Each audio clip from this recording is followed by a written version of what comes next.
Hey Bless fam, welcome back to my channel. I'm sure you all noticed the different background. The OGs know this is my childhood bedroom because I am back in Dayton, Ohio. And I'm ready to talk about my favorite books of the year. So this year is a very different reading year for me.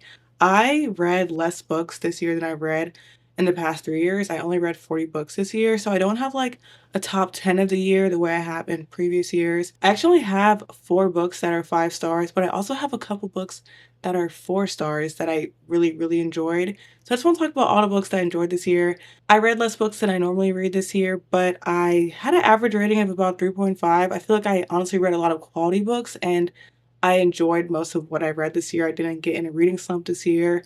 I honestly just read less because this year's been crazy. Like I've had so much going on this year. Like it's been a busy year. But let's talk about my best books of the year. The very first book is Housewoman by Adorah Nworah. This book is currently sitting at a 3.3 on Goodreads. It has such a low rating, but y'all, I gave this book 5 stars. This is a horror book, and it's not like a horror book as in like scary. It's more horror in like the sick, gross sense. So I think this book is for a very particular audience, so I understand why people don't enjoy it, but I feel like if you like horror that's a little sick, then you would eat this up. This book is about a Nigerian family located in Houston, Texas. It's a mom, a dad, and a son, and they go and bring this girl or woman from Nigeria to live with them. And this woman, her name is Ikemefuna.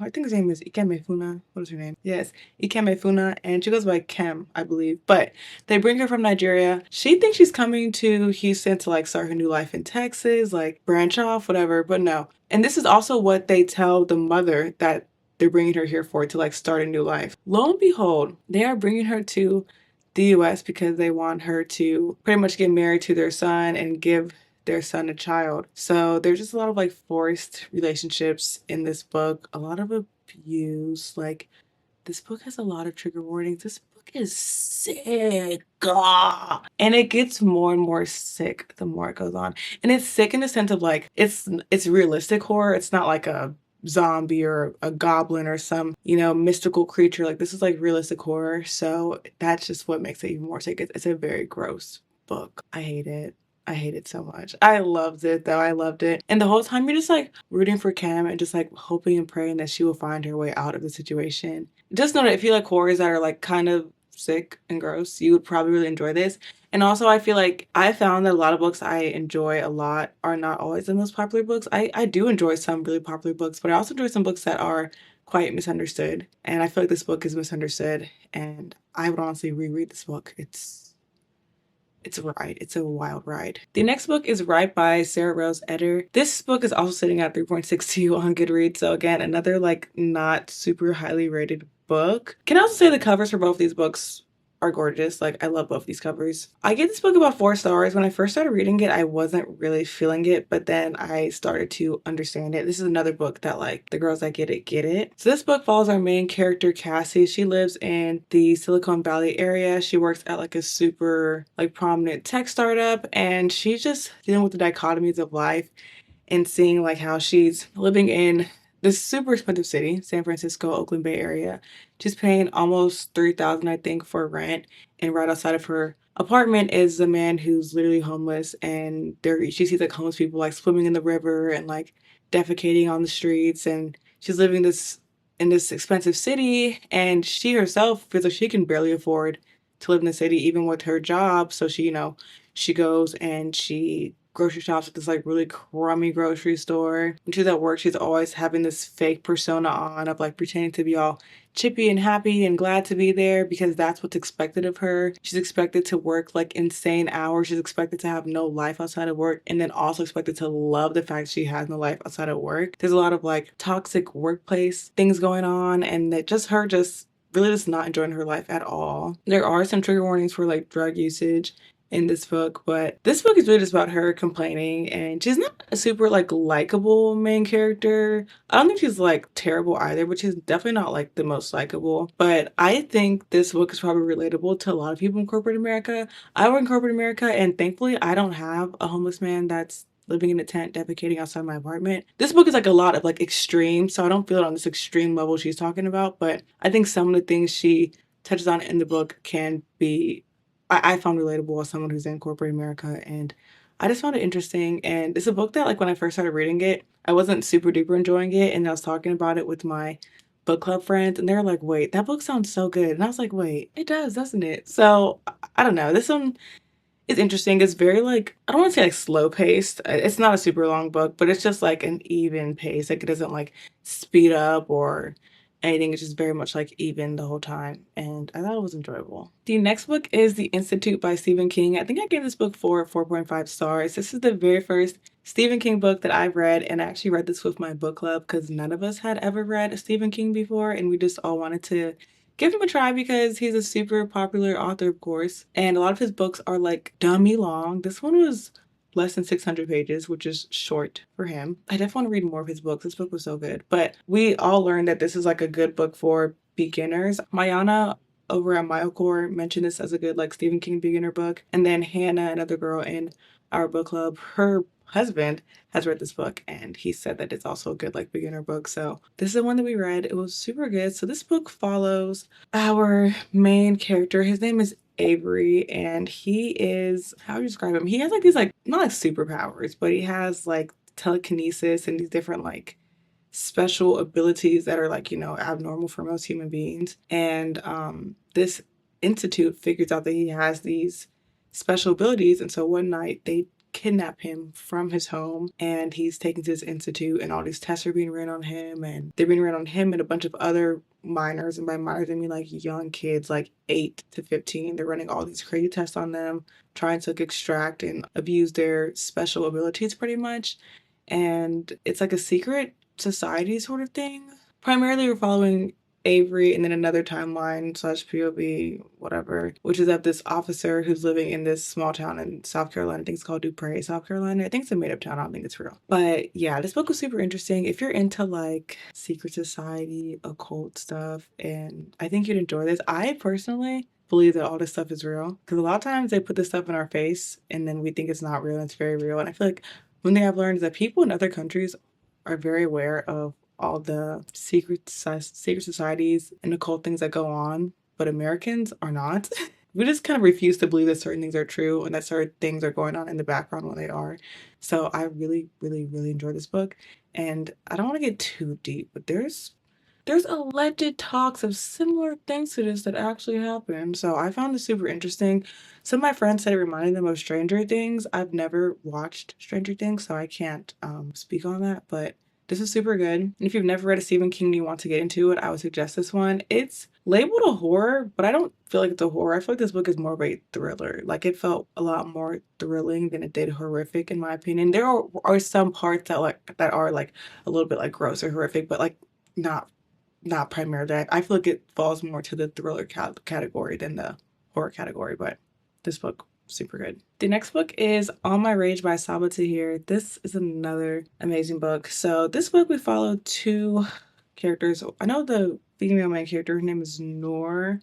And what is the male's? Ah, yes, the male main character's name is Salahuddin. And this takes place in another made-up city called Juniper, California. This book actually has a high rating. It has 4.49 on Goodreads. I gave it 5 stars. This book will make you cry. But this book follows our two main characters. They are both Muslims. They're from Pakistan originally. That's where their roots are from. They live in California, and they have two very different lives. So Salahuddin, he is living in his parents' motel. His parents run a motel, and he's living there. He's in high school, so he's, going back and forth from the motel to high school, and his mother passes away, which really shakes his family. His father is a non-functioning alcoholic. So they had this motel. The mother passed away. She was like the main person that was keeping it afloat. And now Sal's feeling like, oh, I don't know what to do. Like, do I go to school? Do I run this motel? Like, how do I make money for this motel? Because we're so behind on all of our bills. Like, car notes behind, motel bills are behind. Like, we're just falling under. So he gets involved in kind of like the wrong crowd, just in trying to make ends meet. Then we're also on the POV of his best friend, Nworah, who she is super, super smart. She is trying to escape this small town, because she lives with her uncle, and her uncle is very, very, this is not a good man. And she's just trying to like get out to super good grades. She has like a girl in school who's constantly like picking on her and just acting, how they act. know how to act. But just acting wrong towards her. And she's just trying to get out. She's trying to get out of this town. And the situation with Sal and Nworah, where it's just very much wrong place, wrong time. They get caught up in a situation, and it really plays a huge toll on both of their futures and just their friendship in general. I love books like this. I think this is technically, is this contemporary? Because this is like my favorite genre of books, whatever this is. Yes, it's a YA contemporary. YA because it takes place in high school. But I just love contemporary books where it just is like real life. Like this could really be someone's life. This book is so beautiful. It's also sad, beautifully written. I recommend this book to literally anybody. Like I adored this book. It was so good. I also read this with my book club. The next book is Funny Story by Emily Henry. I cannot believe this book made my top books. Emily Henry is obviously one of the most popular romance women's fiction authors, and this is the first time I've read one of her books and really, really loved it. I gave this book 4.5 stars. I've read most of Emily Henry's like more popular romance women's fiction books, but this is the only one that I've loved. With her other books, they just didn't really connect with me, but I've always known that Emily Henry can write. Like she knows how to write a good story, and so I've just been waiting for the book that's gonna be like my book that I enjoy and that I connect with. And I think it was this one. This one is so good. So Funny Story follows our main character, who she is, I think, a few weeks out from her wedding date, and her fiance breaks up with her and gets with his best friend, who he's always told her like, oh, don't worry about her, she's just my best friend. But you know how those female best friends are. So he ends up breaking up with her to get with his best friend, and now they're planning their wedding. And she moved out of states to live with her fiance, and so now she's kind of like, okay, I don't know what to do. So she ends up becoming roommates with her fiance's. Wait, she ends up becoming roommates with her ex-fiance's ex-boyfriend, if that makes sense. So the roommate, the guy roommate, was dating a girl, and that girl that he was dating is the person that her fiance is now getting married to. I hope that makes sense. So pretty much they're both the people who got left. Our main character and the guy who's a roommate, they're both the ones who got broken up with, cheated on, and the people that they were with are now going to go get married.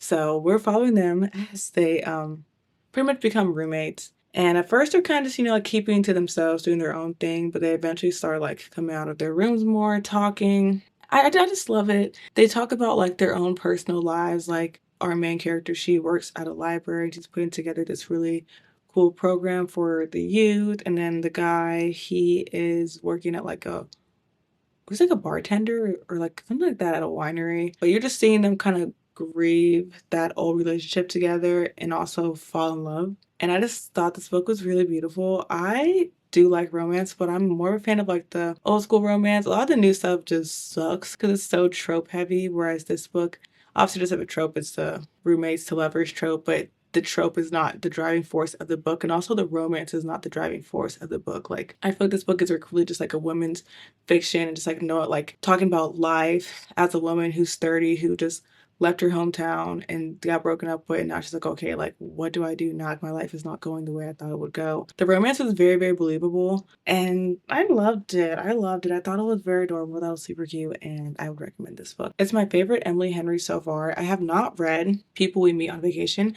That's her only other like recent romance in the last like 5 years that I haven't read. And I have that on my TBR for 2025 because I feel like I'm going to actually really, really, really like that book. So despite the fact that I actually own a lot of these books, I don't have them with me because I'm not in Charlotte, but I do have the next one, which is The Orange.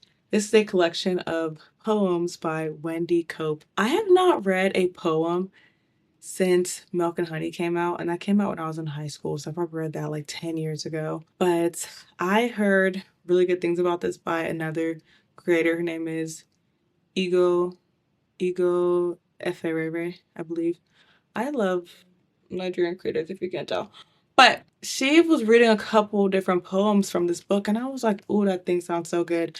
So I don't truly know how to talk about poetry because this is only the second poetry collection I've read. I wouldn't call her a friend necessarily, but I know a girl who she has written her own collection of poems. And I told her, like, I don't know how to read poetry. Like, do you read it all in one day? Do you read one a day? Like, how do you read it? And she told me, like, you read it however you want to read it. Like, if you want to read it all in one sitting, or you want to digest it slowly, or read it all and then come back to it, like, you can do whatever you want. So I read this all in one sitting, but there are 3 poems that really just stuck with me because I feel like they really resonate with where I am in life right now as a 26-year-old woman who's engaged and about to get married to the love of my life. Like, I really just resonated with some of these poems. So let me read the 3 that really hit for me. The first one is The Orange, which is funny because the book is called The Orange. So it says, at lunchtime, I bought a huge orange. The size of it made us all laugh. I peeled it and shared it with Robert and Dave. They got quarters and I got a half. And that orange, it made me so happy, as ordinary things often do. Just lately, the shopping, a walk in the park, this is peace and contentment. It's new. The rest of the day was quite easy. I did all the jobs on my list and enjoyed them and had some time over. I love you. I'm glad I exist. I love this because my fiance lives in Nigeria currently, and I wrote him like a little journal, just like my little days. And this reminds me of something that I would write to him where I'm just like, today was just so amazing. Like, I got my chores done. I had a good laugh. It was a super ordinary day, but it was like a wonderful day. And I love you. Like, I feel like I would literally write this exact thing. So I just love how she was just so content with how simple her day was and just getting her tasks done. Because, getting the things on your to-do list done in a day is such an accomplishment. And just ending it off being like, wow, like, I love you. Today was great. The next poem I really enjoyed is called Being Boring. And it starts off with this quote. It's actually a Chinese curse that says, may you live in interesting times. So it's saying like pretty much it's a curse to live in interesting times, which I'll continue to read the poem to make that make more sense. But the poem says, if you ask me what's new, I have nothing to say. Except that the garden is growing, I have a slight cold, but it's better today. I'm content with the way things are going. Yes, he's the same as he usually is, still eating and sleeping and snoring. I get on with my work. He gets on with his. I know, this is all very boring. There is drama enough in my turbulent past. Tears and passion, I've used up a tank full. No news is good news, and long may it last. If nothing much happens, I'm thankful. A happier cabbage you never will see. My vegetable spirits are soaring. If you're after excitement, steer well clear of me. I want to go on being boring. I don't go to parties. But what are they for if you don't need to find a new lover? You drink and you listen and drink a bit more, and you take the next day to recover. Someone to stay home with was all my desire, and now that I've found a safe mooring, I've just one ambition in life. I aspire to go on and on being boring. So I love this one because this is me too. When I tell you I love a day that's not way too eventful, because honestly, like, to live a boring life is a blessing. Like, just to have someone you can do life with and just enjoy the everyday, ordinary things with, like, that's so great. I look forward to that every single day. Just like the regular things in life, like waking up together, enjoying a meal together, going on walks, watching TV, coming home to each other at the end of a long day. Like, it's all like super boring. It's not like going to festivals or concerts or parties, but like there's so much contentment in it. Even when she was saying like, I don't like going to parties because like I'm literally gonna drink and the next day I'm gonna be hungover. I feel that. I hate drinking because I always get hungover. I just loved how she just emphasizes the beauty of a boring life. And that's why it has that Chinese curse in the beginning where it says, like, may you live in interesting times. Because interesting times are not always a good thing. Like, interesting is not always a positive connotation. Like, an interesting time could be like the pandemic. That was an interesting time, but I don't think anybody enjoyed living in that time. Like, obviously, we're grateful that we made it out alive, but that wasn't a fun period. So these boring times when nothing is happening is truly a blessing. Let me just read one more poem for you because I know I know I'm giving y'all all the poems, but these are the 3 that, like I said, really resonated with me. So here's the last one. A vow. I cannot promise never to be angry. I cannot promise always to be kind. You know what you are taking on, my darling. It's only at the start that love is blind. And yet I'm still the one you want to be with, and you're the one for me. Of that I'm sure. You're my closest friend, my favorite person, the lover and the home I waited for. I cannot promise that I will deserve you. From this day on, I hope to pass that test. I love you and I want to make you happy. I promise I will do my very best. And I just love this. Like, I think this is a beautiful vow. And I felt this because, like, you can't promise to never be angry or to always be kind because we're human beings. Not to say you should go around being like nasty and rude or anything, but like, you're not always going to be feeling your best because you're human. But just having that person that still chooses you every single day, and like that they know that you're not perfect, but they still choose you and they still want to be with you and they still adore you and are obsessed with you and they love you. And that's amazing. Like that person really becomes your person, like your closest friend, your other half. And it's just like a feeling that like I'm so grateful to have, because it's not just a feeling. Because love is more than a feeling, it's an action. And it's a choice you make every single day. But just knowing that like you have someone who's willing to make that choice for you every single day, it just makes you feel like, wow, like, I'm so grateful, because this is something that, you know, most of us go all of our lives, not all of our lives, but God forbid. Most of us are like searching for that, you know, in life, and we're waiting to be found. And to have that with another person is an extreme blessing. And it's just like it's a testimony also in itself, honestly, of like God's grace and mercy, because it's amazing. I'm not buying books right now because y'all know in my last video I posted I'm doing the no spend year. But when my no spend year is over, I'm absolutely gonna buy these poems, because I want to reread some of the ones that like maybe didn't really hit the same for me, like some of the other ones. But I love this. This was really, really good. I gave this 4 stars. Only because, I mean, I gave it 4 stars, but I loved it. I enjoyed it. Now, the last book is actually a nonfiction. Look at the range of books that are in here. Like, look at the genres. I just took the test from my year in books, where you just put in your Goodreads link and it tells you like about your year in books. And it literally says that I am an emotional reader. Which means that my reading is a roller coaster of feelings, and I like a bunch of different books, and I'm not afraid to tackle the messy. You're basically a literary therapist helping yourself and others navigate the wild ride of life through stories. I think that's so true, because when I tell you guys I will pick up anything, if the book is good, I will pick it up. So that's just me. But the very, very last book that I read and enjoyed, I gave this book 5 stars. It's the only nonfiction. Well, I guess the poems are nonfiction, but it's the only just like this type of nonfiction. It's called Salt, Sugar, Fat: How the Food Giants Hooked Us by Michael Moss. This is a nonfiction, food, health, science, nutrition, like it's in those categories. I gave this book 5 stars. This book, it's kind of dense, so it's kind of hard for me to talk about everything that's in here. But this book just talks about the evolution of food, and most specifically salt, sugar, and fat in our diet, specifically in the American diet, and how these food companies have pretty much gotten us addicted to these things. In this book, he talks about how with salt, sugar, and fat, there's something called a bliss point. And once you reach that bliss point, it's almost like a high, pretty much like what you can withstand of that specific thing, like salt, sugar, fat, whatever. And with sugar, sugar has a bliss point where like you can get sick of sweets, like things can get like too sweet.